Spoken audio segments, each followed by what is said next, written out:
Kita ini kerja ngalor ngidul ngetan ngulon cari duit, kita merasa yang ngasih rezeki Allah atau kerjaan kita dan usaha kita? Berubah lagi. Yang betul yang mana ini? Loh, memang betul yang ngasih rezeki Allah. Saya nggak tanya pengetahuan, saya nggak tanya ilmu. Ya, anak kecil pun diajari yang ngasih rezeki adalah Allah, anak kecil pun paham. Betul. Yang saya tanya bukan ilmumu, pengetahuanmu, bukan yakin percayamu, imanmu. Saya yakin, saya percaya Anda iman yang ngasih rezeki Allah Subhanahu wa ta'ala. Yang saya pertanyakan adalah apa yang kamu rasa tiap hari? Assalamualaikum warahmatullahi wabarakatuh. Berjumpa kembali dengan channel Nasihat Islam. Semoga apa yang disajikan bermanfaat bagi kehidupan kita dunia dan akhirat. Jangan lupa bersyukur alhamdulillahirrabbilalamin dan membaca sholawat Allahumma sholli ala Muhammad wa ala ali Muhammad. Selamat menyimak, semoga bermanfaat. Bismillahirrahmanirrahim. Alhamdulillahirabbil alamin. Allahumma shalli wa sallim ala sayyidina Muhammadin miftahi babi rahmatillah adada ma fi ilmillah, salatan wa salaman daimain bidawami mulkillah wa ala alihi wa sahbihi. Allahumma shalli ala sayyidina Muhammadin salatan taftahu biha lana futuhal arifin wa tufaqihuna biha fid din wa ala alihi wa sahbihi. Assalamualaikum warahmatullahi wabarakatuh.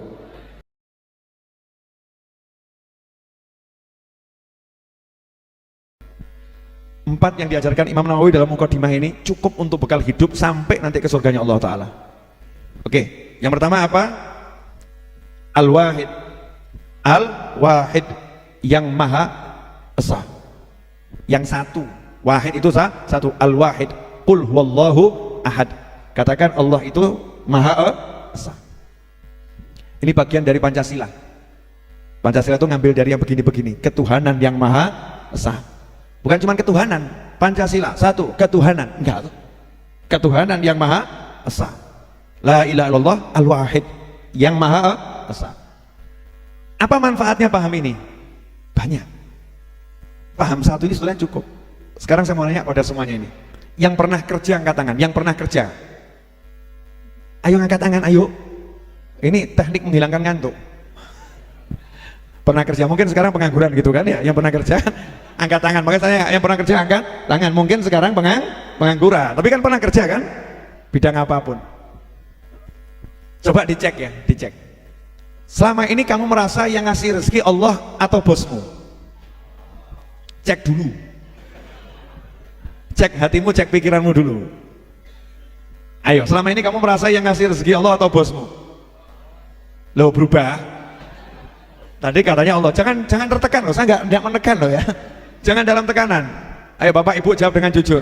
Kita ini kerja ngalor ngidul ngetan ngulon cari duit, kita merasa yang ngasih rezeki Allah atau kerjaan kita dan usaha kita? Berubah lagi. Yang betul yang mana ini? Loh, memang betul yang ngasih rezeki Allah. Saya nggak tanya pengetahuan, saya nggak tanya ilmu. Ya, anak kecil pun diajari yang ngasih rezeki adalah Allah, anak kecil pun paham. Betul. Yang saya tanya bukan ilmumu, pengetahuanmu, bukan yakin percayamu, imanmu. Saya yakin, saya percaya Anda iman yang ngasih rezeki Allah Subhanahu wa ta'ala. Yang saya pertanyakan adalah apa yang kamu rasa tiap hari? Contoh, pasar sepi, yang kamu salahkan siapa? Pasar, betul kan? Pasarnya sepi. Pertanyaan kedua, kalau pasarnya sepi, perusahaannya sepi, kemudian tokonya sepi, dagangannya sepi, pertanyaan saya berikutnya ya, merasa tenang atau agak resah? Saya nanyanya agak loh, kok jangan resah? Oh, saya rubah pertanyaannya, tenang atau resah? Enggak agak ya, memang resah, betul ya? Resah. Baiklah, pertanyaan berikutnya, jadi kalau pasarnya sepi, tokonya sepi, kerjaannya mulai nggak jalan gitu ya, pelanggan-pelanggan mulai pergi, ya tagihan menumpuk, kebutuhan nggak bisa dikurangi karena udah dikurangi semua, setentean nih. Hatinya tenang atau resah? Resahnya gara-gara apa? Simple, bukan masalah utang berapapun kalau punya uang tenang, betul kan? Berarti yang buat resah apa? Pasarnya sepi. Yang buat tenang kalau pasarnya pasar rame, tenang, betul. Pasar rame, pasar sepi.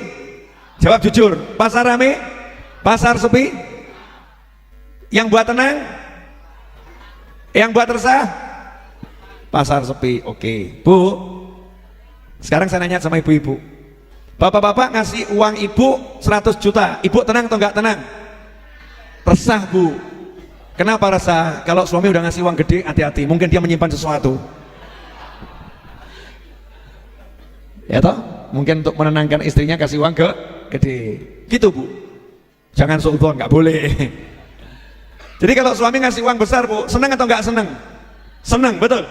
Tapi ibu butuh uang besar, suami ngasih uang tapi hanya 10.000 rupiah. Tenang atau resah? Terus suami ngasih gambaran begini, Bu, ini perusahaan kelihatannya seret, akan terjadi pengurangan karyawan agak besar. Doakan mudah-mudahan saya tidak dikeluarkan dari perusahaan. Ibu tenang atau khawatir? Saya cuma mau menyamakan persepsi atas dan bawah, ternyata sama, betul? Betul? Oke, sekarang cek.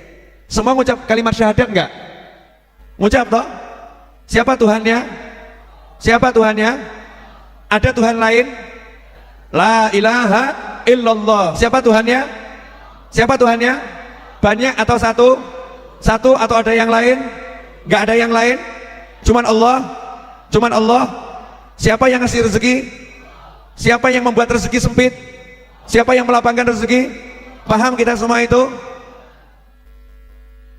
Terus masalahnya di mana?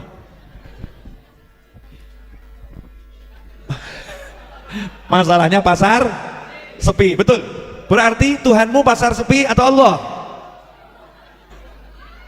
Berarti Tuhanmu pasar ramai atau Allah? Berarti yang bisa buat kamu tenang Allah atau pasar ramai? Pasar sepi ada Allah enggak? Pasar sepi ada Allah enggak? Pasar sepi ada Allah enggak? Berarti kamu tenang atau resah? Berarti Allah sama pasar besar mana? Buat kita itu tadi yang resah-resah. Ulangi dikit boleh ya? Oke. Pasar sepi resah, pasar rame tenang. Betul. Tuhannya siapa? Tuhannya siapa? Kalau punya Allah tenang atau enggak tenang? Kalau punya Allah tenang atau enggak tenang? Ketika pasar sepi punya Allah enggak? Ketika pasar sepi punya Allah enggak? Punya. Kenyataannya tenang atau resah? Berarti punya atau tidak?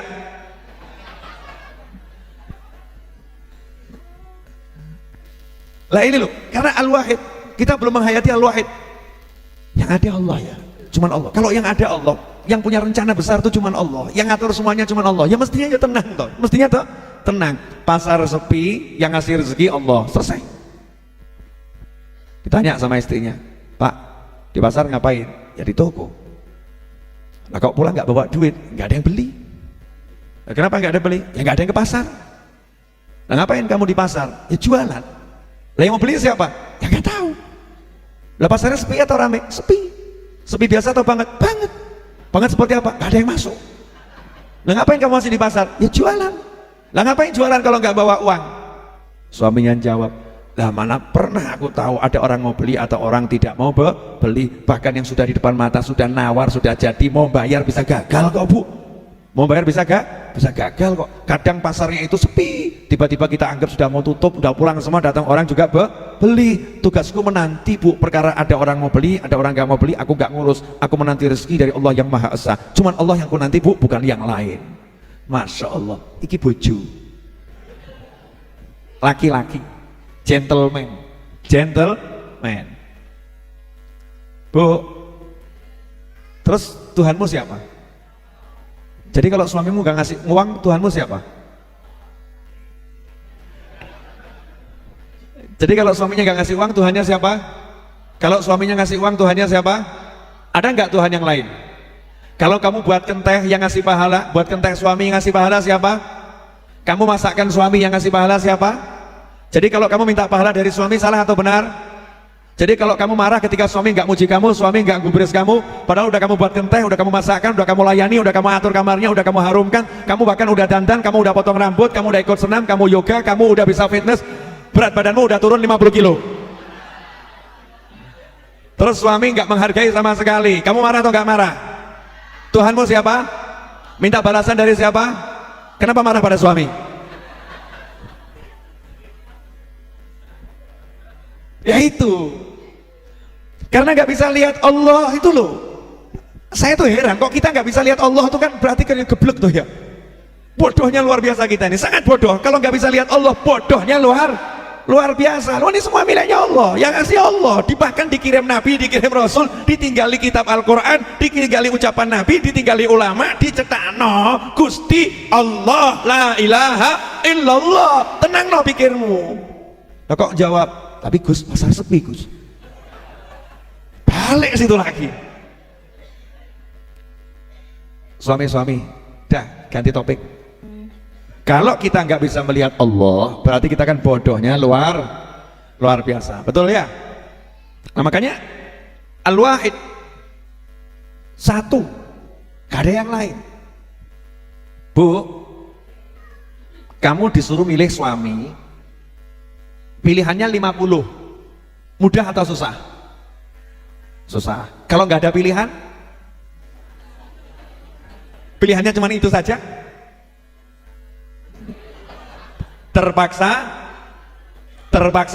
mau ono yo kuwi piye meneh gitu kan ya, terpaksa mau. Datang seorang kepada seorang ulama, kalau saya nggak salah Ibrahim bin Adham rahimahullah atau yang lain saya lupa ya. Orang tadi minta nasihat, tolong saya dinasihatin, saya ini banyak maksiat, nggak bisa mandek maksiat. Maka dijawab sama ulama tadi, kamu tinggal di mana? Di bumi. Buminya miliknya siapa? Milik Allah. Kamu makan makananmu dari mana? Dari bumi. Yang ngasih kamu makan siapa? Allah. Terus kamu maksiat kepada siapa? Nangis dia, kepada Allah. Ya kepada Allah. Allah lihat kamu enggak? Lihat. Jadi kamu sanggup bermaksiat kepada zat yang ngasih kamu makan dan mengizinkan kamu tinggal di rumahnya dan melihat dirimu seutuhnya, terus kamu bermaksiat di hadapannya. Kamu sanggup seperti itu? Seketika langsung nangis, tobat, selesai. Karena wali-wali Allah tuh gitu, bisa buat orang klik lihat Allah. Yang dimaksud lihat Allah di sini paham punya Allah. Nah kita ini hidup sekian lama, sholat 17 rakaat satu hari, takbir gak mandek-mandek, Allahu Akbar, Allahu Akbar, Allahu Akbar, illa sami Allahu liman hamidah, takbir Allahu Akbar, Allahu Akbar, Allahu Akbar, terus begitu takbir ya, takbir, tasbih, tahmid. Itu kerjaan kita dalam sholat. Tapi kenapa kau gak bisa ngerasa ya punya Tuhan ya? Ini problem loh nih, punya Tuhan gak kerosok, punya HP aja kerosok, betul ya? Saya punya ini rodok kerosok nih, handphone, ini handphone. Kalau ketinggalan saya cari, handphone saya mana? Tak cari, handphone punya kerosok, ketinggalan saya cari. Kerosok punya duit, baru terima uang 200 juta, kerosok punya duit, duitnya ditaruh di tas, digegem, dipegang atau dibuang, dipegang gitu ya. Kemudian masuk mobil, dilihat di mobil nggak ada, dicari atau didiamkan? Ketinggalan di mana ya? Dicari, betul kan? Karena merasa punya, betul tak betul? Pertanyaan saya, kita merasa nggak punya Allah? Jadi kalau lagi pasar sepi, kamu merasa nggak punya Allah? Lagi pasar rame, kamu merasa nggak punya Allah? Lagi masalah dengan istri, orangnya hadir. Ya hadir entah di rumah atau di mana kan? Ini majlis kan kemana-mana, betul ya? Lagi masalah punya istri, kamu punya Tuhan enggak? Kamu punya Allah enggak? Lagi masalah dengan suami, kamu punya Tuhan enggak? Kamu punya Allah enggak? Lagi punya masalah, kamu punya Tuhan enggak? Begitu kita ingat, saya punya Tuhan, saya punya Allah, la ilaha illallah, gak ada Tuhan kecuali Allah, Al-Wahid, Allah cuman satu, tenang langsung. Kenapa tenang langsung? Karena begitu ingat Allah yang satu, paham yang bisa nolong hanya Allah. Ya, dan Allah punya rencana. Ini kepalanya jalannya ke sana, hatinya jalannya ke sana, adem, ayem, tentrem. Nah, kalau orang nggak punya Allah lain, pasar sepi, kemungkinan masuk daftar pegawai akan dipecat. Ya, sementara bulan depan anak mau nikah, yang satu ini anak lagi mau khitan, yang satu anak lagi masuk kuliah akan bayar kuliah, yang satu ibu baru masuk rumah sakit dalam perawatan, yang satu istri bulan depan hamil anak ke-15, ya mau lahiran ini. Ya Allah gitu kan, piye iki? Nyebut ya Allah piye iki? Nyebut ya Allah piye iki? Saya mau nanya, ini kalimat nyebut ya Allah piye iki ini kalimat apa ini kira-kira nih? Kalimat orang yang yakin sama Allah atau orang galau? Galau ya, piye iki ya Allah, piye iki. Lah kalau dia paham Allah mesti kan bukan piye iki ya Allah, nggak akan ngeluh begitu sama Allah. Justru jadinya indahnya luar biasa. Laporan. Gusti, laporan. Malaikat kanan menyimak, kiri menyimak ya. Malaikat bagian mengangkat doa ke langit menyimak. Bulan depan anak mau nikah, bulan depan istri kemungkinan besar melahirkan, bulan depan begini, hari ini seperti ini, begini. Laporan ya Allah, pasar sepi, sampai detik ini penghasilan 0. Tapi aku punya kamu ya Allah, beresin ya Allah ya. Ayam mati nih. Istrinya nanya, Mas, iya, ada yang beli? Gak ada. Loh kamu kok senyum-senyum? Nah mbok kon piye? Saya tuh heran sama kamu. Ini warung sepi, kamu minta wajah saya seperti apa? Saya senyum salah, saya merengut salah, terus aku mbok kon piye? Suruh gimana? Ya mbok rojok dimelas-melas no didik, dibuat iba-iba dikit wajahmu dulu mas. Ya nggak bisa, aku tenang kok. Kamu tenang gimana? Kenapa kamu tenang? Saya udah laporan. Laporan ke siapa? Ke temanmu pengusaha yang sukses. Oh iya, yang punya pengusaha sukses. Siapa mas? Oh kamu juga kenal kok, cuman suka lupa sama dia. Siapa mas? Masya Allah, teman saya ini yang punya kekayaan semuanya, semua kekayaan miliknya. Mas, stres sama aku mas. Sepanjang hidup kita tuh kenalannya orang-orang al-maratu wal miskinu. Kamu bilang kenalan orang kaya itu dari mana? Nah mas yang ada tuh teman datang tambah mau ngutang mas, gak ada yang ngutangi mas. Kamu lupakan teman kita yang satu ini siapa? Allah. Bujuni terus jawab, Allah sih ya Allah mas, tapi tokonya sepi mas. Ada enggak model wanita seperti ini bu? Ada enggak? Pertanyaan saya, ini yang salah istrinya atau suaminya? Loh ada dua pendapat tuh. Pendapat yang kelompok istri model begini mengatakan, iya, ya suami jangan terlampau pede, doanya kabul. Jangan terlampau pede, doanya kabul. Ini kalimat lebih menyesatkan. Jangan terlampau pede, doamu kabul. Padahal Nabi mengajari syarat terkabulnya doa harus pede, doanya kabul. Wa anta mungkinun bil ijabah. Kalau kamu nggak pede, doamu kabul, itu tanda doamu nggak kabul. Gampang ya? Gampang toh?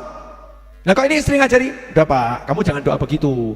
Yang begitu-begitu tuh kalau Habib Novel, Habib Syekh itu ya, nah itu pantas, kabul. Kamu niru kok Habib Novel, Habib Syekh. Aduh mas, wes iki riwayat rekoso mas. Ciri-ciri rekoso akan menghampiri dirimu mas ini. Masya Allah, naudzubillah min dzalik. Ya harusnya begitu, lapor aja sama Allah Ta'ala. Saya hari ini tadi tuntas membayar angsuran cicilan tanah ya, cicilan tanah asrama santri itu kan beli 7,7 M ya, tiap bulan cicil minimal 500 juta. Yang bulan Juli itu saya transfer selesainya hari Jumat ini ya, total alhamdulillah selesai 500 juta. Yang bulan Agustus yang punya tanah ngomong, Habib minta tolong, saya ada perlu mendesak, tolong nanti akhir Agustus siapkan 1 miliar ya. Biasanya kan 500 nih, nanti akhir Agustus minta 1 miliar. Jenengan kalau jadi saya, mumet apa tenang? Jujur wae bloko. Mumet atau tenang? Hah? Makanya nggak jadi saya. Mumet atau tenang? Jujur. Mumet. Yang mumet itu mesti mikirnya begini, ya, buktikan nanti. Yang membuat orang dapat berita begini mumet karena langsung mikirnya aset. Betul. Sumber penghasilan. Betul.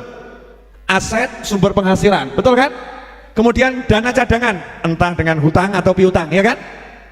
3 hal itu yang paling memungkinkan untuk dipikirkan ketika orang ditarget, kamu bulan ini harus ada penghasilan 1 miliar minimal. Langsung mikir, asetku ini, ini. Begitu asetnya cuma 50 juta, stres.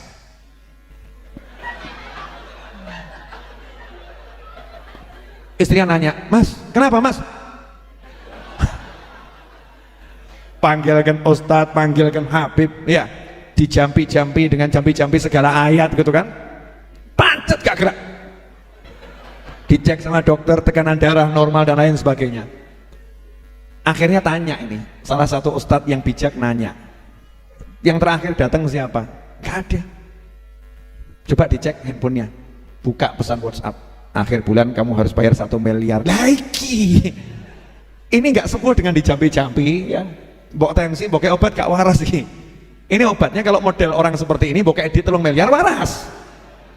Ya selesainya di situ, senyumnya dia nanti di situ. Ini udah terlanjur kena serangan iman gagal gini. Ada gagal jantung, gagal iman, paham? Nah kalau gagal jantung langsung mati, gagal iman begini stres deleng.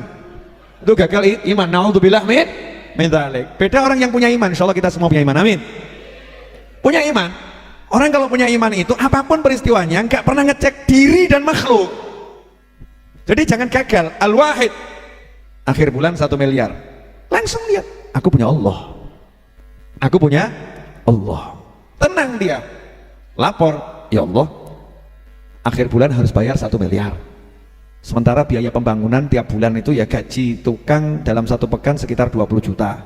Gaji tukang ya, 1 bulan 20 juta. Material tuh tagihannya ya sekian puluh juta. Ya 1 bulan bisa ratusan juta. Jadi saya butuh paling tidak bulan ini ya Allah 1,5 miliar. Paling sedikit bulan ini butuh 1,5 miliar. Ya Allah, tolong kirimkan pakai, gak pakai repot, gak pakai susah, gak pakai repot, gak pakai masalah. Amin. Selesai kan? Ngomong ke orang tua, ngomong ke teman, ngomong ke sahabat, doain ya. Bulan ini targetnya harus dapat uang sekian. Ya, Al-Fatihah, Fatihah, seperti itu. Baru kemudian lihat punya apa ya. Paham? Kalau Sayyidatuna Maryam punya pohon korma, butuh korma, punya pohon korma, pas atau enggak pas? Pas atau enggak pas? Butuh korma, punya pohon korma, pas atau enggak pas? Tapi ada masalah. Masalahnya apa? Ngunduh gak iso. Iya, senggek gak ono. Goyang gak mungkin jatuh. Kalau pakai logikanya bergerak atau diam? Diam. Contoh jenengan butuh air, ada sumur. Di padang pasir butuh air, ada sumur. Senang atau enggak senang? Tapi gak ono timba. Gak ada timbanya. Dan tidak ada sesuatu yang bisa dijadikan timba. Jegur, minum tapi mati. Di atas nyawang soyoloro, mati sambil melihat air dalam kehausan. Semakin menyakitkan. Akhirnya apa? Ya tadi itu, lihati air atau duduk di situ menanti kematian, karena kalau jalan juga nggak ada air. Beda dengan Sayyidatuna Maryam alaihissalam, hatinya ke Allah Ta'ala, butuh makan, butuh korma, ada di samping pohon korma. Logika apapun iki mbok obah gak mungkin ditipu. Tapi karena hatinya ke Allah, Allah bilang goyangkan, nanti Allah yang akan menjatuhkan. Jalankan tugasmu goyang, selesai. Goyang gak goyang, tugasmu goyang. Pegang batangnya digoyangkan, gak goyang, tapi buah kormanya jatuh. Kamu punya hajat besar. Kesalahan fatal kita adalah begitu punya hajat besar lihat aset, punya hajat besar lihat penghasilan, punya hajat besar lihat sumber-sumber pemasukan. Salah. Hajat besar lihatlah Allah. Gusti, hajat apa kata Allah? Tanya sama Nabi Muhammad SAW, kalau ada hajat bagaimana? Nanya kanjeng Nabi ada hajat bagaimana? Gak ketemu Nabi, nanya sama siapa? Ulama ada hajat bagaimana? Bagaimana Nabi mengajarkan? Oh, Nabi mengajarkan banyak sekali cara agar hajat terkabul. Apa saja itu? Lakonono semakin banyak semakin bagus. Kamu wujudkan hajat orang lain. Allah tidak akan menyanyiakan seorang hamba selama hamba itu mau membantu saudaranya. Allah akan selalu membantu hamba itu. Allah akan selalu wujudkan wujud seorang hamba selama hamba itu mewujudkan hajat saudaranya. Siapa wujudkan satu hajat saudaranya, Allah akan wujudkan sekian puluh hajatnya. Oh begitu? Iya. Apalagi? Oh, kamu sholat hajat. Minta siapa sholat hajat 2 rakaat, doa hajatnya akan ditolak oleh Allah Subhanahu wa Ta'ala. Oh begitu? Iya. Dah jangan banyak-banyak Ustaz ngajarinya, 2 saja cukup. 2 saja cukup. Mulai dia jalankan itu, bergerak gitu, wujudkan hajat orang lain, wujudkan hajat orang lain. Nawaitunya Allahumma 1,5 miliar. Ini wujudkan hajat itu kira-kira mengeluarkan duit atau ngambil duit? Mengeluarkan duit. Mengeluarkan tenaga atau ngambil tenaga? Mengeluarkan tenaga. Logikanya dia semakin berkurang atau semakin nambah? Semakin berkurang. Betul ya? Logikanya begitu. Tapi kalau udah urusan sama Allah, buangan akalmu. Logikamu buangan. Kamu jangan melogika Tuhan. Tuhan kok di logika? Tuhan tuh di luar logika. Kamu jangan melogika Allah. Allah di luar logika. Logika ciptaan Allah Subhanahu wa Ta'ala. Bergerak dia dengan iman, mulai wujudkan hajat. Terus apa yang bisa dilakukan? Kerja. Karena Muslim harus bekerja. Kerja itu ibadah. Bisanya apa? Oh, saya bisa jual kacang, Beb. Jual kacang. Bisa saya jual pisang. Jual pisang. Bisa saya jual keahlian Habib. Apa keahlianmu? Markir, Beb. Ya markir, kan begitu. Bisa saya begini, lakonono yang kamu bisa. Tarol ajaib. Nanti kamu akan menemukan keajaiban yang luar biasa. Paham? Apa? Yang dipaham akhirnya toh. Lihat Allah, lihat Allah Al-Wahid. Berikutnya, tambah dikit boleh? Udah jam 10:04. Hah? Sampai pagi? Ya nggak apa-apa sampai pagi, boleh sampai pagi, ya. Tapi Anda sendiri, jangan ngajak yang lain. Bu, mau saya tambah dikit bu? Apa? Kira-kira apa yang mau saya tambahkan bu? Tahu enggak bu? Ibu saja nggak tahu apa yang akan saya tambahkan, padahal saya makhluk, betul kan ya? Lantas bagaimana ibu bisa tahu apa yang akan ditambahkan Allah untuk dirimu sedangkan dia Tuhan? Betul kan? Tapi karena engkau menanti dan yakin ini tambahannya pasti bagus, tambahannya pasti menyenangkan, prasangka baik kepada aku, engkau mau menunggu, benar? Betul tak betul? Menunggu dengan penasaran dan bahagia, betul tak betul? Nah kalau sama aku yang penuh cacat, penuh luka, penuh dosa seperti ini, engkau mau menunggu dan penasaran, ya penasaran. Kenapa pada Tuhanmu yang maha baik, maha dermawan, maha kuasa, maha hebat, engkau tidak menunggu rezekinya dengan penasaran? Kau tambah stres, pasar sepi. Mudeng maksud saya ya? Oke, lanjutannya Al-Qahhar, Al-Wahid Al-Qahhar. Cuman adanya Allah, nggak ada selain Allah, dan Allah punya sifat Al-Qahhar yang maha menaklukkan, memaksakan. Dah, jadi kalau udah Allahnya maha menaklukkan, maha memaksakan, ada nggak kira-kira urusannya Allahnya nggak jalan? Nggak ada. Jadi kalau Allah udah bilang kun fayakun. Jadi kalau Allah bilang pasar sepi, walaupun kamu itu datangkan 1 miliar orang masuk pasar itu nggak ada yang beli, enggak? Ajaib. Jadi misal ya ada pameran gratis yang masuk gitu ya, pengunjung dalam 1 hari 3.000 orang, tokomu orang lewat dia taruh, lewat dia taruh. Itu kalau ada apa namanya counter pengunjung ya, alat hitung pengunjung yang masuk, ditanya sama bosnya, hari ini berapa yang masuk toko kita? Alhamdulillah bos, 2.000 yang masuk, yang beli nggak ada. Al-Qahhar itu maha kuasanya Allah. Allah bilang toko yang itu jangan dimasuki, jangan beli di situ. Walaupun ribuan orang datang ke situ, nggak akan ada yang beli. Termasuk perempuan cantik pol. Allah bilang kamu nggak nikah kecuali umur 50 tahun. Walaupun 500 laki-laki ngelamar gagal terus. Betul ya, betul ya. Pernah ditolak maksud saya, pernah toh? Ini ditolak, oh diusir, masya Allah. Kalimatnya lebih sadis, diusir, bukan lagi ditolak, tolak halus, diusir itu udah kasar. Pria ganteng pol, menurut hitung-hitungan, wah ini cepat laku nih ya, ini laris nih ya. Ternyata Allah bilang kamu sampai umur 70 tahun tidak menikah dan mati tanpa menikah, tidak akan bisa menikah. Paham maksud saya?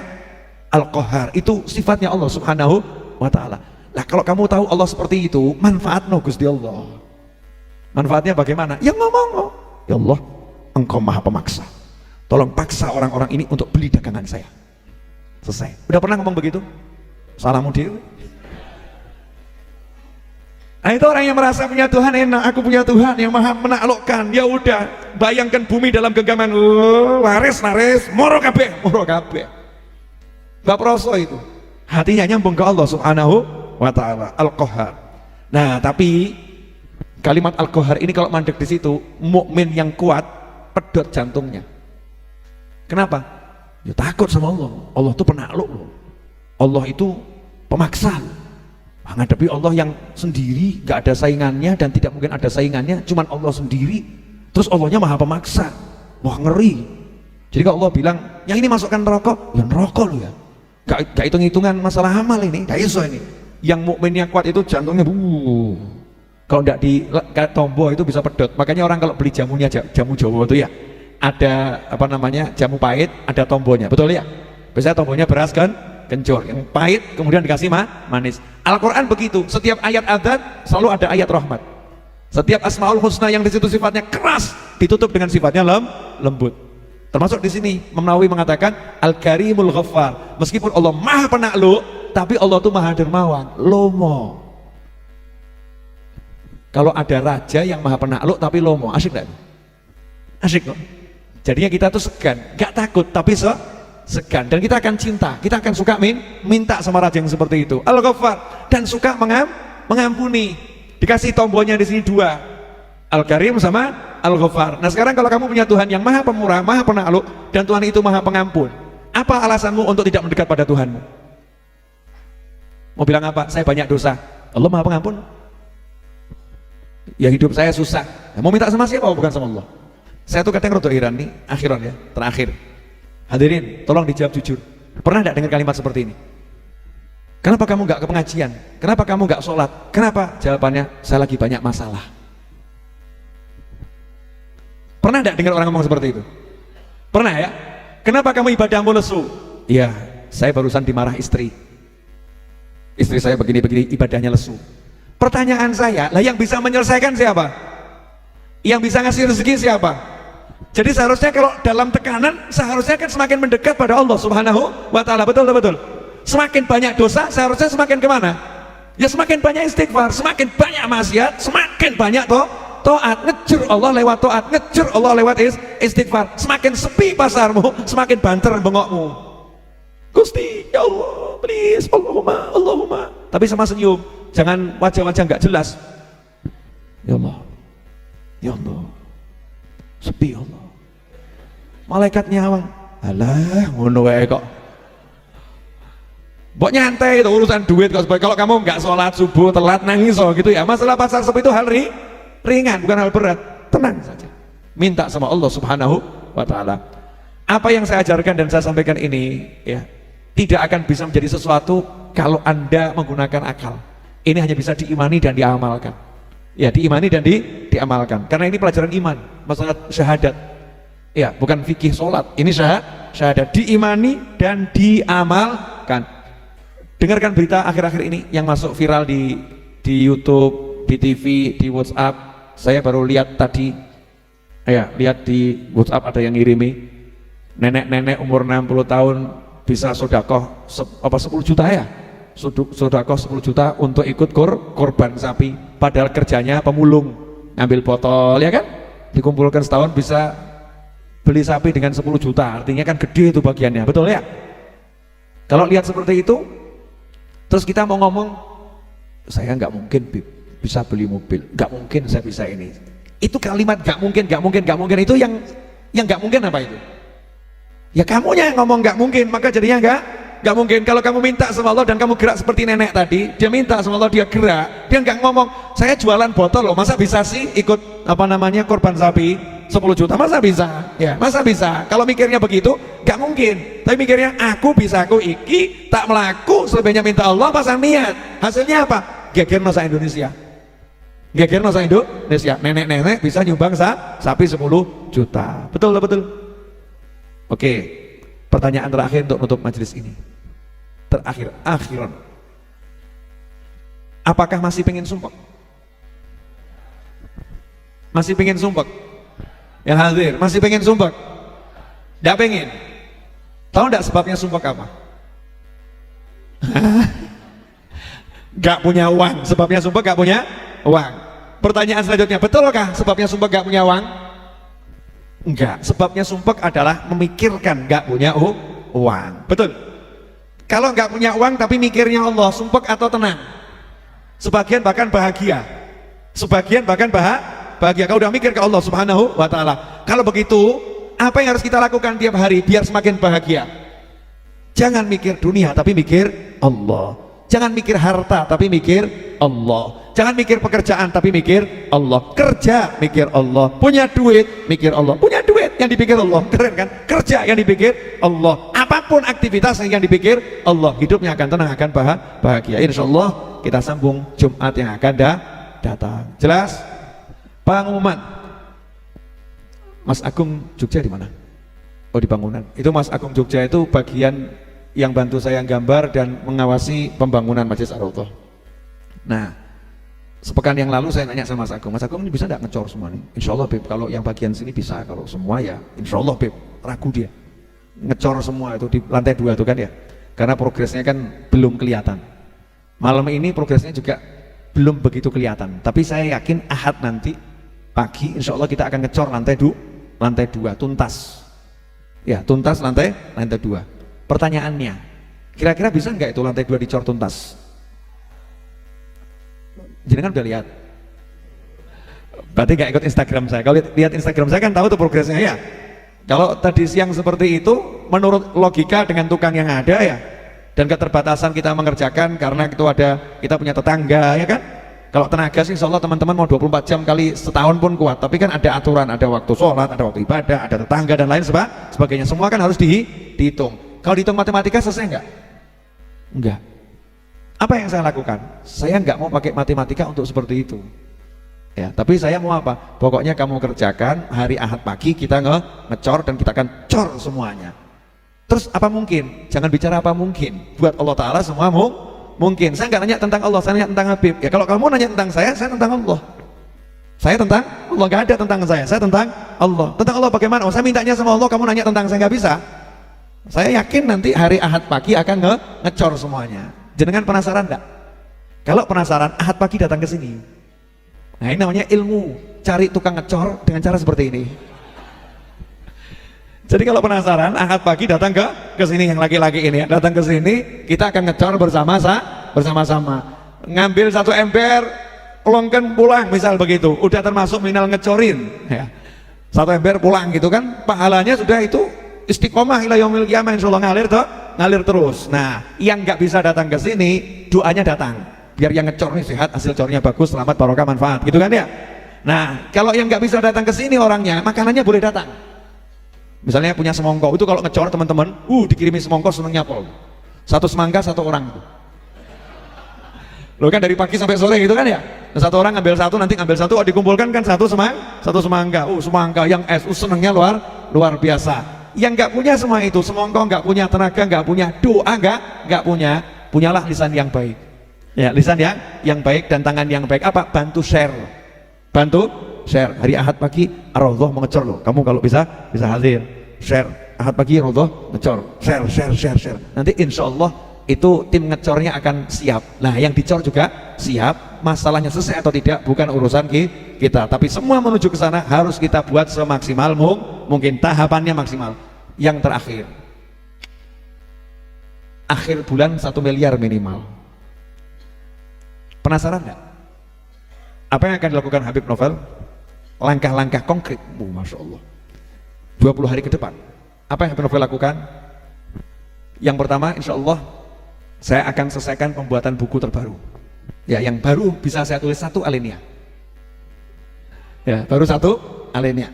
Insya Allah selesai. Kemudian buku baru itu akan saya jual keliling Indonesia. Buat teman-teman di seluruh Indonesia, tunggu kedatangan saya di kota Anda. Ya, tunggu kedatangan saya di kota Anda. Insya Allah saya akan buat bedah buku di seluruh Indonesia yang bisa saya jangkau. Mulai dari misalnya Solo ya di sini kan ya, kemudian nanti di Jogja, di Semarang, di Pekalongan ya, terus sampai arah Jakarta, yang ke sana sampai arah Surabaya, Malang dan seterusnya. Bedah buku, berbayar buku. Artinya beli bukunya, ikut bedah bukunya di ruangan yang bagus, nanti dapat snack, dapat makan. Anda dapat buku, dapat makan, dapat snack, gantinya uangnya seharga buku saja, seharga buku. Terus Habib nanti gimana itu kok bisa seperti itu? Bukan urusanmu. Hasilnya akan kita gunakan untuk mengejar 1 miliar hasilnya. Nah, perkara nanti bukunya itu laku, kemudian ada yang transfer 200 miliar, ya alhamdulillah. Nah kan tadi yang penting al-harokah, kita gerak, jangan menumpukan harapan rezeki dari usahamu, terus harus rezekinya dari Allah Subhanahu wa ta'ala. Cara kerjanya seperti itu. Saya bisanya buat buku misalnya, kamu bisanya apa? Sesuai bidangmu masing-masing dalam mengejar mimpi dan harapanmu. Seperti itu caranya, minta sama Allah Subhanahu wa ta'ala. Mudah-mudahan bermanfaat.